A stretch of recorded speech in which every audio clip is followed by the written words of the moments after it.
My name is Ronnie Mason. I'm originally from Durham, North Carolina. I live in Jacksonville, Florida now. TSD is my training business and my nonprofit organization.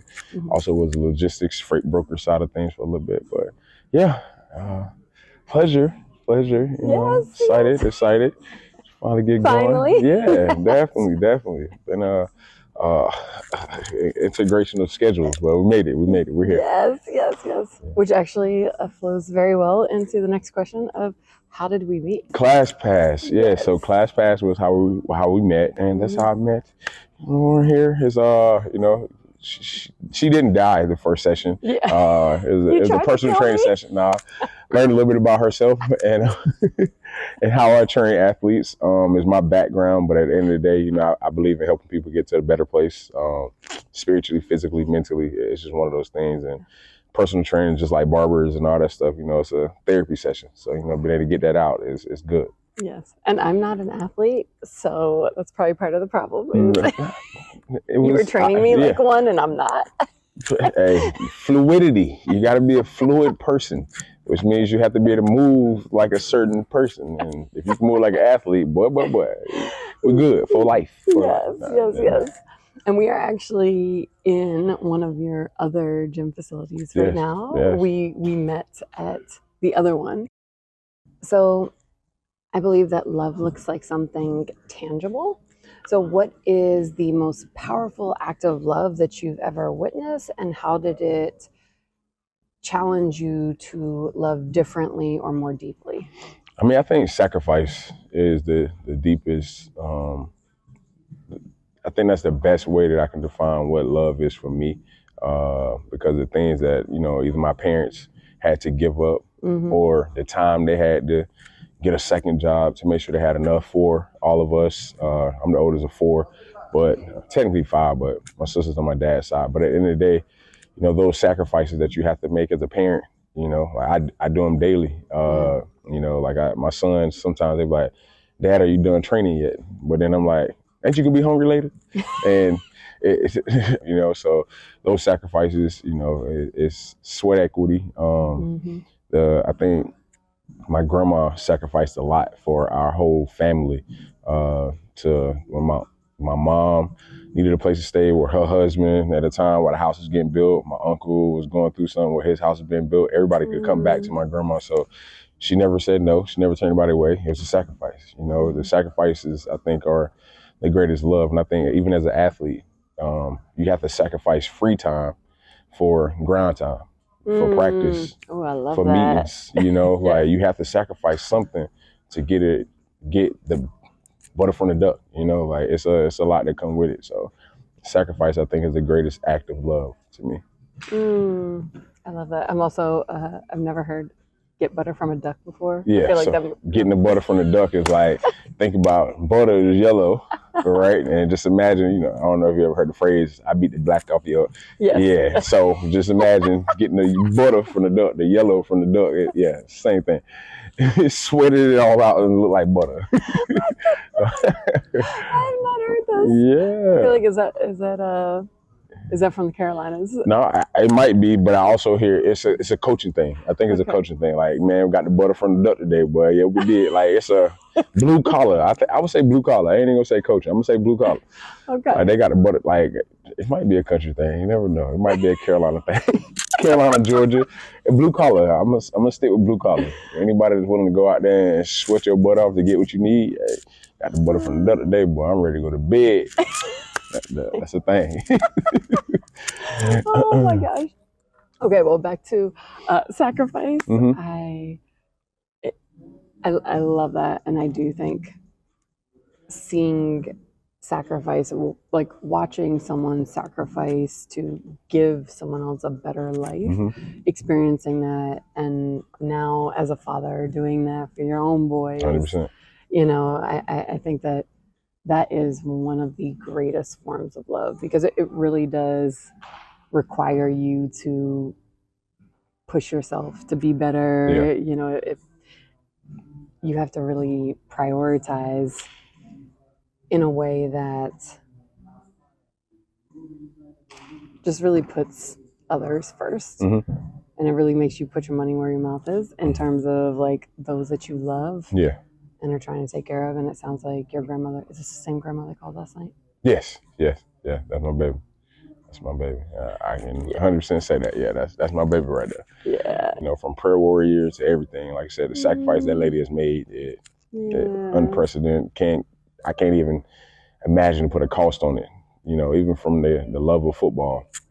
Like she bought my first pair of cleats, you know, for me to be prepared and ready to play football, you know, and that wasn't her job. Yeah. Right. Like, you know, I mean, granted, don't get me wrong, my mom was there. My mom is like my road dog, you know, anything when I need tough talk, real talk, even shit talk, like, you know, once again, the sacrifices. She was one of those ones that would work 2 jobs during those time frames. I mean, I ate a lot of roast beef sandwiches from Arby's when I was younger, but, you know, hey, I ain't complaining. I mean, I complain now because it gave me too many thighs and too much beef back here.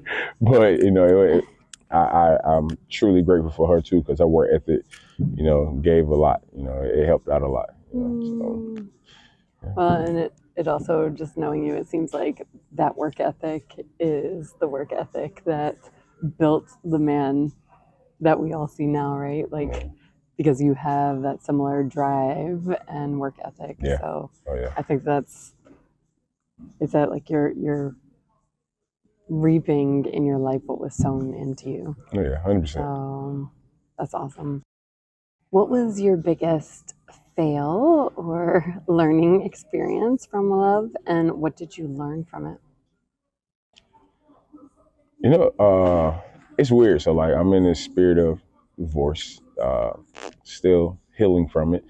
And I think to me, to think that love was enough to make something work, you know, of that magnitude, marriage, right? You know, some people think when you fall in love with somebody, it's time to get married, but it's not. You know, it's a lot of other things that come with it. And at the end of the day, you still only one part of it. The other part got to be just as equally yoked, I should say. But yeah, I think that's one of my deepest fails is thinking that love was enough, and to know that it wasn't. And I heard, you know, the other person say that like love isn't enough, or I'm like, dang, bro, like I thought where I'm from, love is everything. So, you know, if you love something, it can get you through, you can make it through, you're gonna go help, you're gonna help them. You know, I think, you know, I've learned that, you know, with making a list to compile it all and really realize what's important to myself, what things I can't overlook, because, you know, if love was enough, I can't love myself enough and make you love yourself, right? Like I can love you, but I can't make you love yourself. So, you know, I guess love isn't always the answer, but love can help and heal and help you deal with a lot. So I think that's the thing that I've learned, like, because you love something, you're willing to work with it, make it happen. Because, you know, we fought, we stayed. I mean, shoot, it's still some moments where like, dang, I think I can still make this work, just because I know there's still some love there. But it's like, you know, and then you think about that for the kids, the sacrifice you're willing to take for the kids. But yeah, I think that's my greatest fail and experience that I learned, that like love isn't quite enough. So it has to be matched. You know, there's effort. Like, so I think the action that's required to continue to show love is the thing I would take from that. So yeah.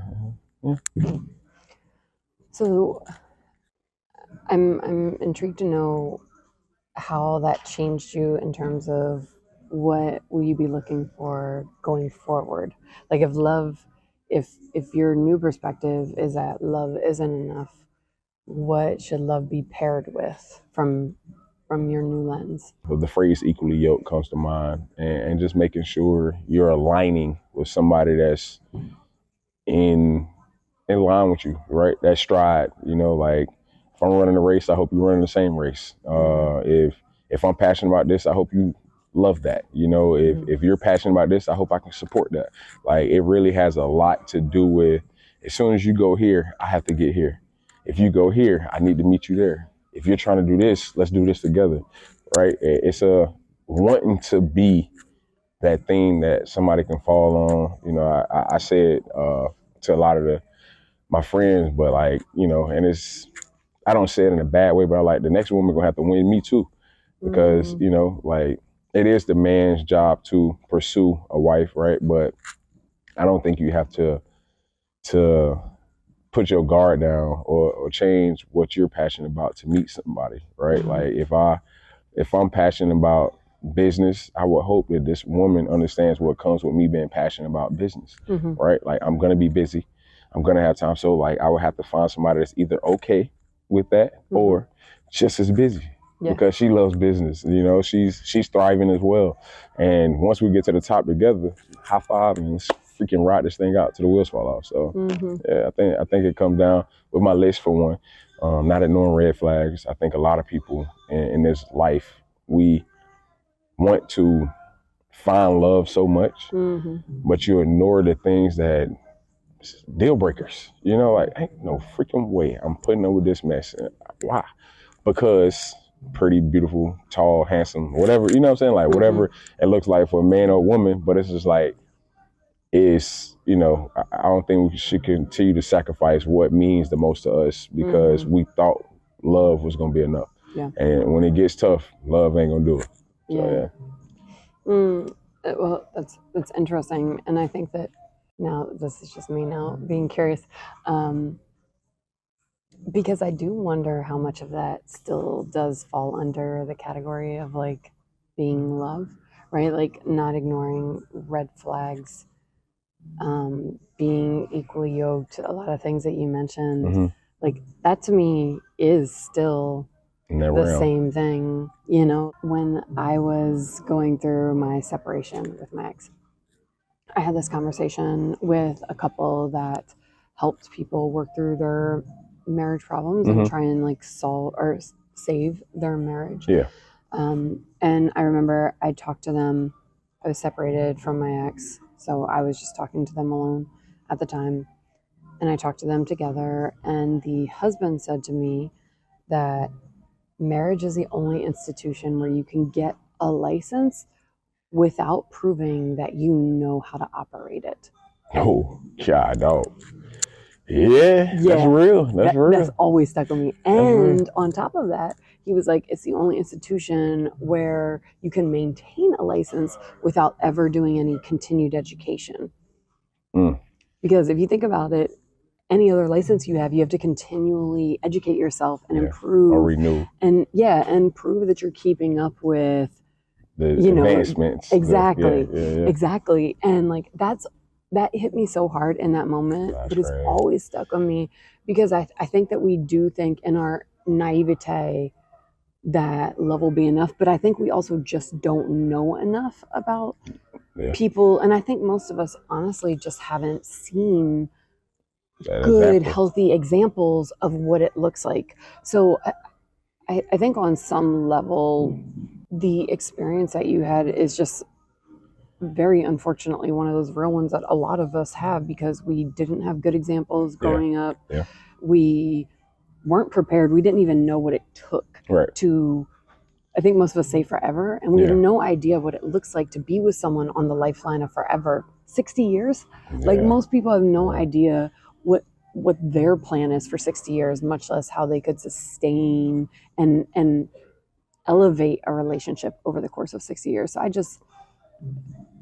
that's real. I mean, just to piggyback off of that, I think it comes down to healthy examples, right? I think you spoke on that, but like having mentors, you know, like you don't have to, like I said, you don't have to renew any certifications or any renewals to keep up with it. But I think it does take accountability and understanding. Like I said, I think if you have somebody that's equally yoked, they get that. Like if we were really best friends before, if we were really lovers and supporters before, like, hey, what's wrong with us? Why are we arguing? You know, like those small practices, don't go to sleep mad, don't, you know, always talk it out, work it out, you know, get through it. But it's a lot of people that don't. And as soon as stuff hit the fan, like, You ready to jump off your practices. The same stuff you've been doing. You've been doing curls your whole life, and then all of a sudden you just stop doing curls. What you think your arm gonna look like? You know, like if you stop doing cardio, what you think your lungs gonna be like when you go to try to go play basketball? Like it's those small things that like you have to be conditioned. Yeah. You have to continually condition yourself to fight that. That's a race. That's a battle. It's a fight. Like it's putting things into practice that just continues to sharpen those tools. I think are huge. And I think if you have like you said, good examples, you know, that can give you any feedback, any fire, any things that they've done that help. Those examples are here. A lot of people just continue to do, and I think this is one thing from the Bible, is like stop doing things under your own understanding. I've been guilty of it 10 times over. But at the end of the day, if you really want to make something work, you're going to go to the place where you can get all the practice forms you need and exercise it. Put it into play. Put it into action, and hopefully that helps you get through what you're trying to get through. Yeah. No, that's very true. I'm glad that you have this understanding now, because I think it will also frame how you raise your boys. You know, knowing... Stay pure. Don't lose your virginity to marriage. I swear to goodness, if anything would change, that would be the one thing I would change on this earth to this day. Really? Yes, because I think about focus. I'm right? so intrigued. Yeah, so I think about focus. I don't know if I think about keep focus. this or not, but right? now I'm so personally like, intrigued. Nah, for real. So like, if you think about, let's just say a boy that's an athlete, and he loves basketball or football or whatever, goes outside, shoots all the time, dribbling the ball, walking with the ball, sleeping with the ball, waking up, thinking about the ball. And then there's this girl. Oh my gosh, she's so pretty. And yeah, that's her. She got your nose wide open. And then y'all happen to go down this grown-up path of things. And now that those other 3 hours that he used to go play basketball, I'm on the phone caking. I'm talking. Hey, what you doing? Now his focus, his dreams, a little altered now, because his energy is not there no more. It's to her. Now she wants to go to the movies, but normally he outside shooting 100 free throws. I just think about how close I was, and when it really got serious for me, like, you know, it was high school, and at a certain, I think I was about to turn 17, but it was like, I started getting everything I wanted from the game of football, because I was so locked in on what could happen. And then when I did that, oh man, I'm gonna skip school for it. I stay out late for it. When you say your mama not home, at the drop of a dime. But I'm normally in my garage. My stepdad bought me a gym. I'm normally in the garage working out. But now I'm thinking, oh God, man, can you come pick me up? I just think that one thing is huge, because and it was put out there for a reason, because you're not altering your thought process. Like I said, it's tough, man. If I could go back and do anything, it would have been that one thing right there. It's like, I mean, NFL, you know, that was the goal, but I can tell you there was more times I went to the club looking for that versus, you know, like, let me go out so I can go be around some women real quick. But if I would have never got a taste of a woman before, I wouldn't have been looking for it. I would have just been focused on my goals and my dreams and my passion, my purpose. Wow. So I just think it's one of those things that's altered because of the pursuit of, but, you know. That's so interesting. We'll have to finish this conversation afterwards, because I have so many questions. And I guess it's very interesting. I was obviously raised very religious, right? My dad's a pastor. So the whole, you know, not having sex before marriage, staying pure from the biblical belief, right, that was the right thing to do, was how I was raised. As an adult, I feel differently about that. And then recently, similarly to what you're saying, there have been some audiobooks that I've been listening to that talk about transmutation of like sexual energy, and how, kind of similarly to what you're saying, now they don't talk about abstaining entirely, but it's just, you know, it's like being very, very selective because it does drain you, and like you said, it changes the direction of your energy, your time. And that's something that I've actually felt very strongly about more recently with me pursuing all my dreams, and what I'm doing in life is just like, because it's something that takes a lot of time and energy away from me. So it's interesting to hear you say that, because I've always heard it as, from the churches, it's like, it's just, there's no gray, which I don't agree with. It's like black or white, and it's always and only wrong.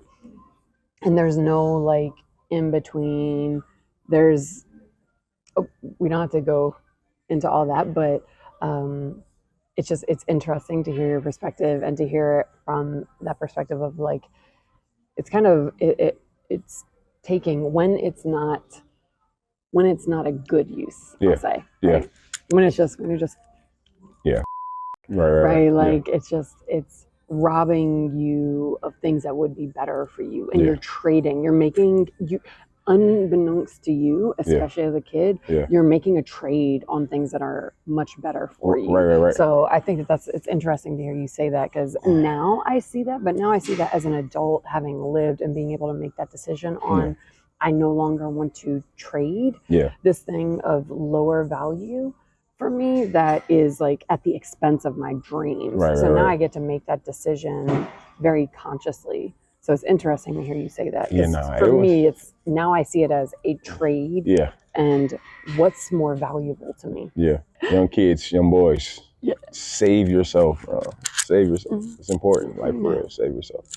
Well, and I think when you say save yourself, I think for some people, it might be a little triggering and traumatizing if they were raised in the church, where like purity culture can be so, I think, can be very toxic. So I think it's interesting to hear the perspective of like just being aware of what you're trading and what you're potentially losing out on. Right. At the expense of that trade. And I think as a kid, it's just, especially when you're younger, right? I mean, even as adults, we don't really see the impact of those decisions until much later. But especially as a kid, you really, like, your vision is so short-sighted in the grand scheme of things, right? Like you're not really seeing the long game. What was the most meaningful way that you've shown love to someone, and what do you hope that others can learn from your experience? My love is shown daily through everything that I do, whether it comes to mentoring kids, coaching kids, or training kids. Like, my love is given. And sometimes, I've questioned, where does the energy come from? No, I can't even say I question. People question, bro, where you get this energy from, bro? Like, I know you tired. Like, dude, I'm so grateful for my energy source. You know what I'm saying? Like, I know where my energy comes from. I know where the drive comes from, where the passion comes from. I know where the purpose is met, and that's all I care about right now, is fulfilling it. And so, like, my love comes from what you see around me. And to feel that sometimes, and then, like, to see them, like, accept it, and then they do it, so it's like my purpose is how I display it, and where it comes back out, right? Like, every time I show up, fatigued, tired, driving through traffic, try to be on time sometimes, but it's displayed through what I do. The kids that I coach right now is 6U, like, to go back every day and, not to be, but it's the way that you talk to them, and then when they finally get it, and then they respect you, and then you get a hug, like, it's given right back, and then you know why you do it. You get those moments where it always come back. The one thing about football, you can't cheat on this game. Like, it shows. If you're not lifting weights, somebody gonna be stronger than you, gonna put in your butt. If you ain't training, you ain't gonna be ready for what's about to happen to you. If you're not working on your craft, you're not gonna be able to stop what's in front of you. So, like, you have to give, and you have to show up every day, and you got to pour in a little bit more every day. And you got to love it a little bit more, because it ain't fun. But sometimes, like I said, it might not be enough, because you love the game so much, you don't go to the NFL. And that's the only thing you wanted to do. And I'm not talking about for me. I'm talking about that kid that's what I want to do when I grow up. Cool. But love might not be enough.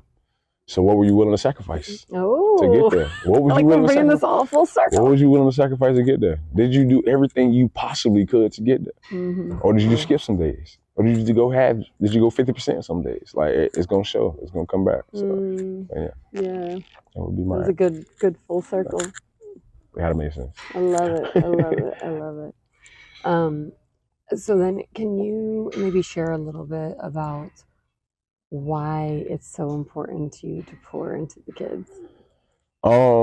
Structure it's been missed out here, and I don't blame anybody. It's just the world that we live in, right? Like life is so busy that it's kind of hard to get everything you need from your household.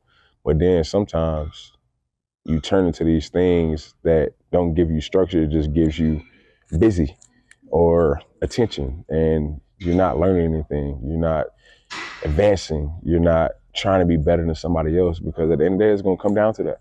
Like, what makes you better qualified for this job? It's going to come down to that. And I think the other part is, I know the stuff that I do, it keeps you out of trouble. You know what I'm saying? You ain't think about nothing dumb, crazy. And I think that's the thing that I love most about sports. And just like the structure and the discipline and the things you learn from being an athlete is the reason why I do it. You know, knowing how to take criticism, it's huge, because so many people shut down, they break down, they tap out, they quit, and you can't just do that on life. You know, like that's not life. If you quit on it, you know what I'm saying? So you got to figure out what you're good at, but you got to have somebody that you got to be willing to take the coaching to get you there. Yeah. That's important to me. I love that. It's so very true. So, in what ways can you commit to grow in your ability to love more? If I can just put myself in their shoes, what's missing? It's just availability of resources. And, you know, training is a resource, right? I got kids that pay $300, $400, $500, $600 for what I do. So if I can get somebody to get behind me and do it for them, now we altering their mindset. The love that I'm trying to get them, nah, you ain't got to pay for nothing. I just need you to show up every day. And then that conversation is going to happen. You're like, man, Coach Mason, man, I had this.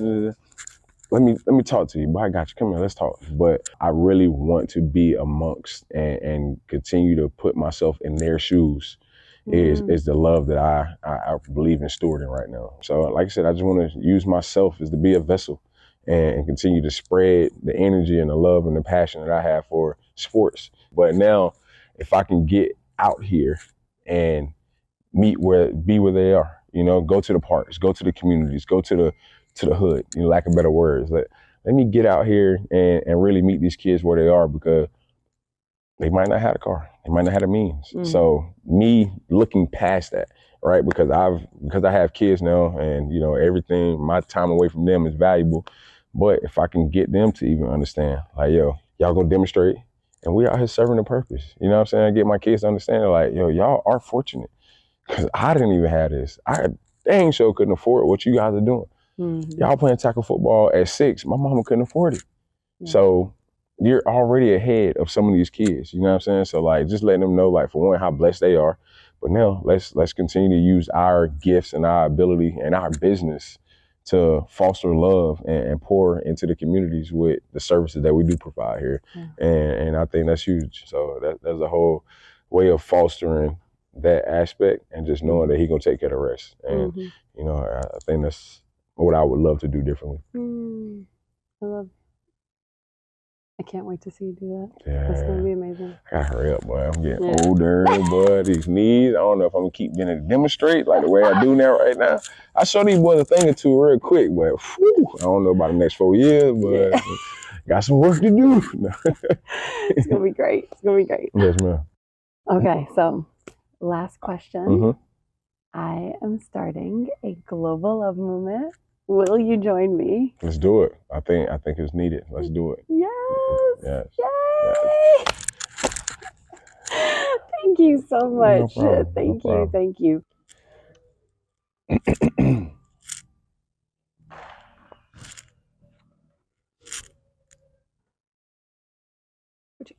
You're peeking at.